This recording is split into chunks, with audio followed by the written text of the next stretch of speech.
திட்டங்கள் அனைத்தும் மக்களுக்கு சென்றடையாமல் தமிழக அரசு தடுக்கிறது என பாஜக மாநில மகளிர் அணி தலைவர் உமாரதி ராஜன் தெரிவித்தார்.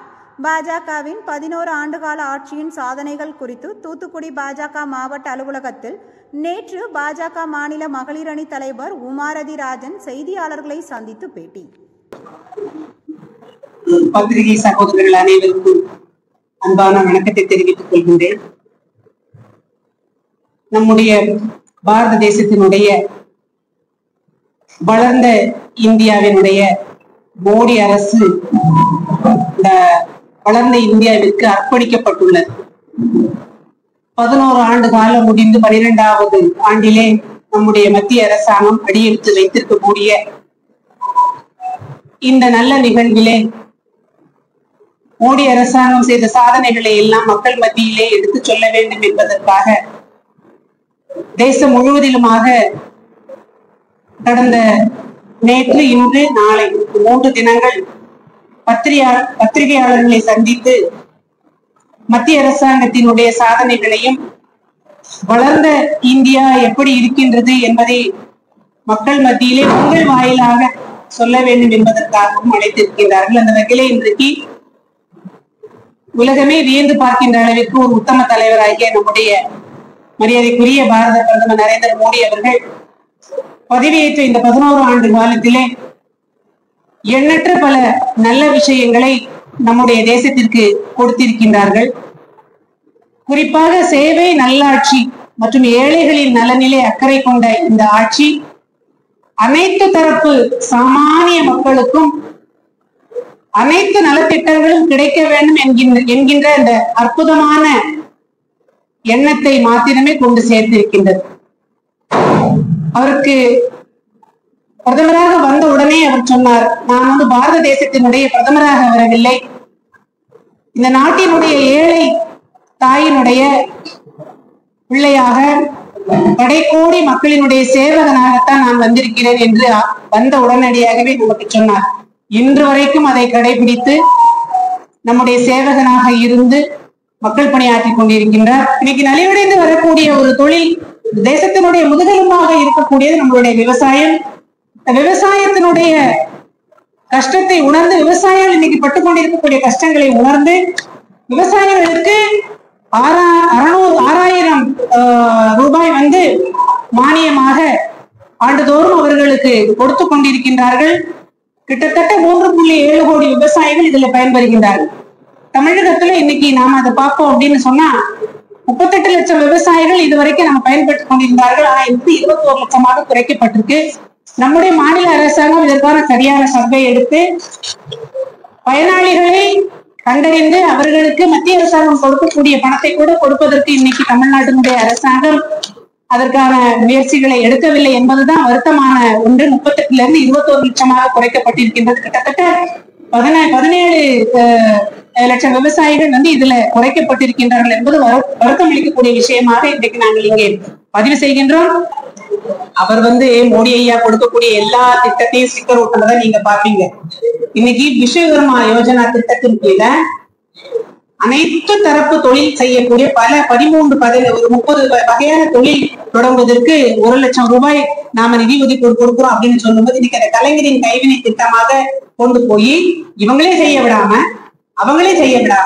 இன்னைக்கு பாரத பிரதமரினுடைய ஆயுஷ்மான் பாரத் திட்டம், இத முதல்வரினுடைய மக்கள் மருந்தகம் கொண்டு போய் அங்கேயும் இல்லாம இங்கேயும் இல்லாம மக்களை ஒரு பெரிசங்கு சொந்தமான ஒரு நிலையில தான் இன்னைக்கு தமிழ்நாட்டு அரசாங்கம் மாற்றி இருக்கு என்பதை நாங்க சொல்ல வேண்டியதுல உங்களுக்கே தெரியும்.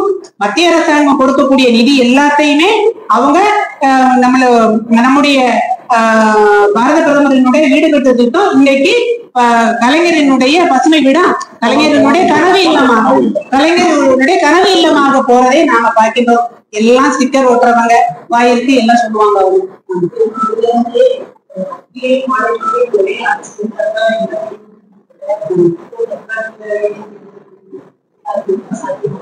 இல்ல மத்திய அதாவது இன்னைக்கு அமித்ஷா அவர்கள் இன்னைக்கு தமிழ்நாட்டினுடைய கூட்டணி வார்த்தை பேசி எடுத்து முடிச்சு வச்சுட்டு போயிருக்கிறாங்க. இந்த கூட்டணியை அதிமுக ஆட்சியை பத்தி பேசுவதற்கான ஒரு இடம் அல்ல இது. தமிழ்நாட்டினுடைய திமுக ஆட்சி அகர்ந்து போனாலே மத்திய அரசாங்கம் கிடைக்கக்கூடிய எல்லா நலத்திட்டங்களும் கட்டாயமாக மக்கள் மத்தியில் வந்து சேரும் என்பதான் என்னுடைய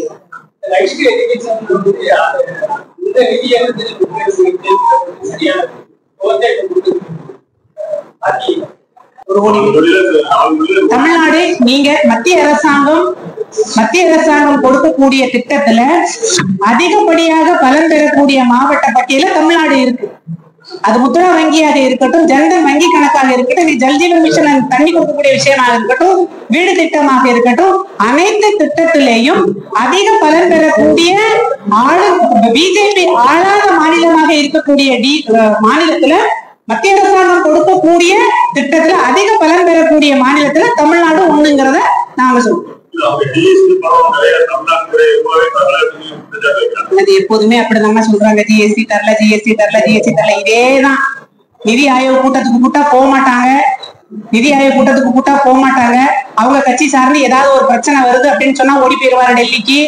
மத்திய அரசாங்கத்துல போய் நிதியை கேட்டு வாங்குறதுக்கு அந்த ஆயோக் கூட்டத்துக்கு போக மாட்டாங்க. ஆனா இந்த நிதி ஆயோக்கு போயிருந்தாரு. ஏதோ ஒரு பெரிய பிரச்சனை, நாளைக்கு டாஸ்மாக் ஊழல்ல 1000 கோடி ஊழல்ல நம்ம பிள்ளை நம்ம சேர்ந்தவங்க எல்லாம் போயிடக்கூடாது, போயிருவோம்னுட்டு போயிட்டு வந்தாரு. இதெல்லாம் முறையா போனாங்கன்னா கட்டாயமா இதெல்லாம் கிடைக்க போகுது. ஏன் மத்திய அரசாங்கத்துக்கு தமிழ்நாட்டை ஏன் வஞ்சிக்க போறாங்க? எல்லா நிதியும் எல்லா திட்டத்தினுடைய பணமும் மத்திய அரசாங்கம் தமிழ்நாட்டு கவர்மெண்ட்டுக்கு வஞ்சனை இல்லாம கொடுத்துதான் இருக்கிறாங்க.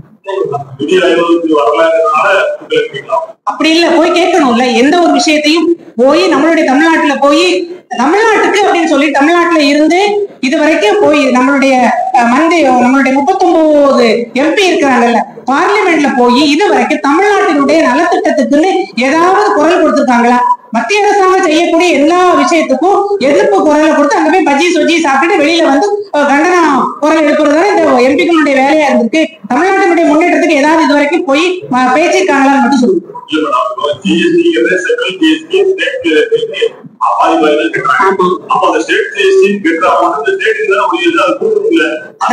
அது நம்மளுடைய மத்திய அமைச்சர் நம்மளுடைய நிதி அமைச்சர் சொல்றாங்க, எல்லாமே ப்ராப்பரா கொடுத்துட்டு தான் இருக்கிறோம் அப்படின்னு தான் சொல்றாங்க.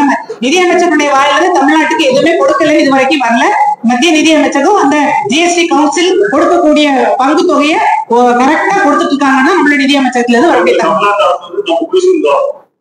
சொல்லலாம். ஒருவேளை எது வந்தாலும் இல்லைன்னு தானே சொல்றேன். எல்லாம் ஸ்டிக்கர் ஓட்டுறாங்க, எங்களுக்கு ஒண்ணுமே தரலன்னு தானே சொல்றாங்க. இந்த 11 ஆண்டுகளிலே நம்முடைய மோடி ஐயா வந்ததுக்கு பின்பாக என்பதை நாம இந்த நேரத்தில் நாங்கள் உறக்க சொல்லுகின்றோம், அனைவருக்கும் சொல்லுகின்றோம். இந்த 11 ஆண்டுகளிலே இந்த தேசம் சேவை, நல்லாட்சி, ஏழைகளின் நலனிலே அக்கறை கொண்டு நடந்து கொண்டிருப்பது என்பதை உங்கள் மத்தியிலே சொல்லுவதிலே எங்களுக்கு பெருமையாக நினைக்கின்றோம். 11 ஆண்டு காலம் ஒரு உன்னதமான காலமாக, மைல்கல், இந்தியாவுக்கும் ஒரு மைல்கல்லாக ஒரு நல்ல பிரதமரை நாம் பெற்றிருக்கின்றோம் என்பதை இந்த நேரத்தில் நாங்கள் தெரிவித்துக் கொள்கிறோம்.